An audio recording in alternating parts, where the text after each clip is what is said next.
Hi everyone, this is Lizzie and welcome to my channel. Please do not forget to like, share, and subscribe. For today's video, aayusin ko lang yung Asophytum asterias na finlex ko sa inyo kahapon lang. So, binaba ko siya dito sa aking working table sa garage area kasi gusto ko siyang palitan ng top dressing. Yung top dressing kasi na ginamit ko dito is cultured soil. Although healthy naman sila and some of them are trying to produce flowers already. Pero gusto ko talaga silang palitan ng Akadama soil kasi mas maganda talaga ang Akadama soil sa mga cacti.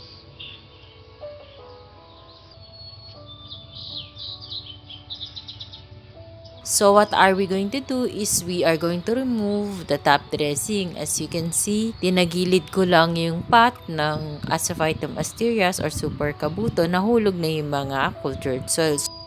Hindi ganon ka kumakapit talaga ang cultured soil sa roots ng cacti or even succulent. Kaya gusto ko siyang palitan kasi 'di ba nakalagay siya sa veranda area which is a rain or shine area, and pag hindi umuulan sobrang nagda-dry yung cultured soil and nade-dehydrate kaagad yung aking Asophytum asterias. Kahit halimbawa diniligan ko siya ngayon, after 2 days super dry na, kulubot na naman agad. So unlike sa Akadama soil, pag dinilig ko siya ngayon, after 5 days tsaka pa lang siya natutuyo. Kasi yung Akadama soil, it also holds moisture pero hindi ganong kadaming moisture ang hinohold niya. So madali din siyang matuyo pero at least 5 days is better than 2 days lang, 'di ba? So para hindi ako dilig ng dilig at hindi ako mapagod kakadilig kasi mahirap din naman talaga magdilig. Buti ko sana kung ito lang yung aalagaan or iwawater na plants. Madami. May house plants ako dito, may orchids ako dito, may succulents ako, may cacti ako. So, merong succulents dito sa veranda area, may succulents pa ako dun sa baba, sa garage area, and sa harap ng bahay. So, madami sila. So, I don't have time to water them every 2 days. So, ang gagawin ko is papalitan ko lahat sila ng top dressing na Akadama soil para mas tumagal yung moisture at hindi sila kagad ma-dehydrate. Yung kasing Asophytum asterias is malakas uminom ng tubig compared sa variegated Gymnocalycium or sa mga Gymnocalycium or other cacti. Bilis silang ma-dehydrate or kumulubot yung kanilang skin kapag hindi mo sila natubigan agad. And syempre, para mag-produce ng flower, since yung iba nga is trying to produce flower already, kailangan may proper water sila na naiinom or tamang tubig sila na naiinom. Pero pag mina-water ko yung mga magpa-flower na Asophytum, hindi ko talaga binabasa yung pinaka-Asophytum. So, sa gilid na ako ngayon nagdidilig. Before kasi, binabasa ko mismo yung pinaka-cacti or cactus. More specifically, yung Asophytum asterias. Pero since hindi nagtuloy yung isa at nabulok dahil nga binabasa ko siya, so I learned from my experience na hindi pala dapat binabasa pag may magpa-flower na cactus. So ang ginagawa ko na lang, doon na lang ako nagdidilig sa soy mix. Mamaya papakita ko sa inyo before we end the video, how do I water yung ating Asophytum asterias. Akadama soil can also be mixed sa potting mix ng mga succulents kasi that's what they do in Japan.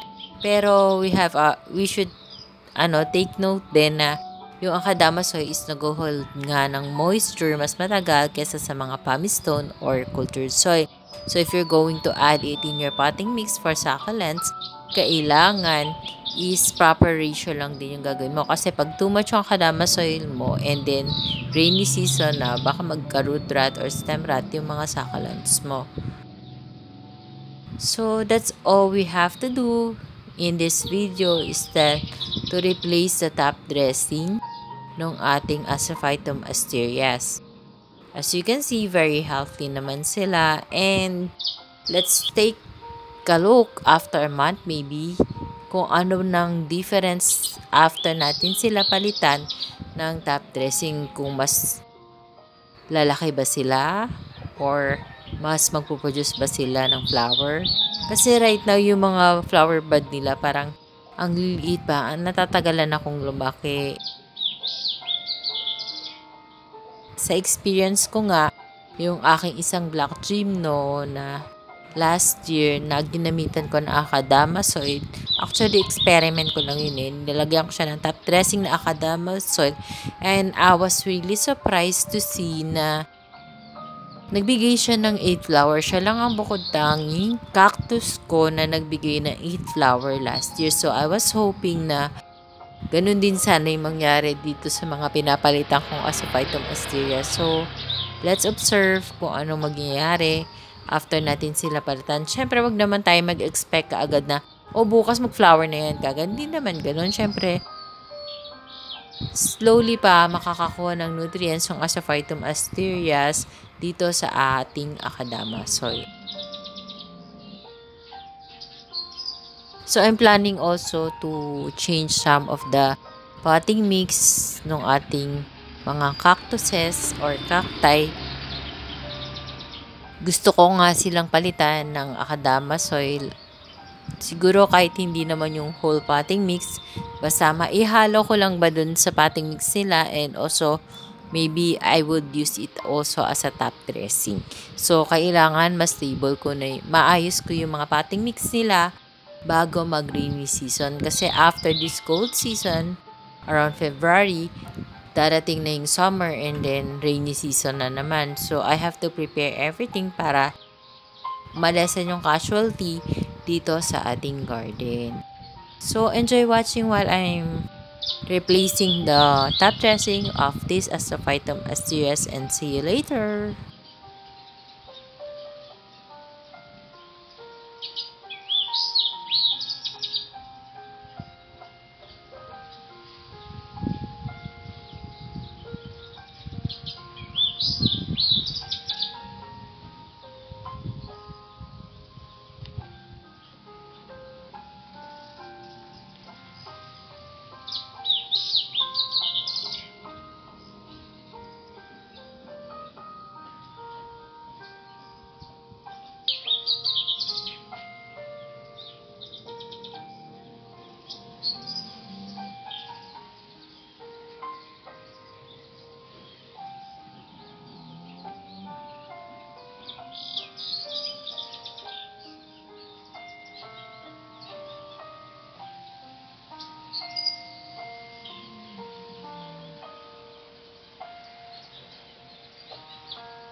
So, we're finally done replacing. So, ito yung mga nakuha kong top dressing na cultured soy. I guess, naka 1 kilo ako na nakuha top dressing sa kanila. So, masyado parang marami yung top dressing na cultured soy na nagamit ko.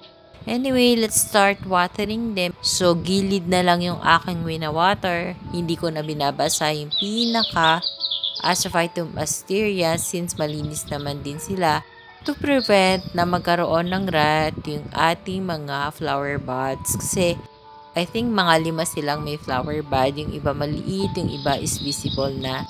So, hopefully, makita natin sila mag-bloom next week or next week. Let's see and observe. So, enjoy watching while I'm watering the Asophytum asterias.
So, after ko silang i-water, I'll be putting back them in the veranda area kung saan sila talaga nakapwesto sa rain or shine.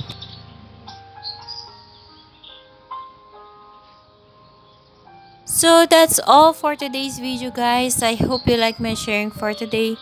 Thank you for watching. Please do not forget to subscribe and share my video to your family, friends, and relatives. Bye for now. See you on my next video. Bye. God bless us all. Bye.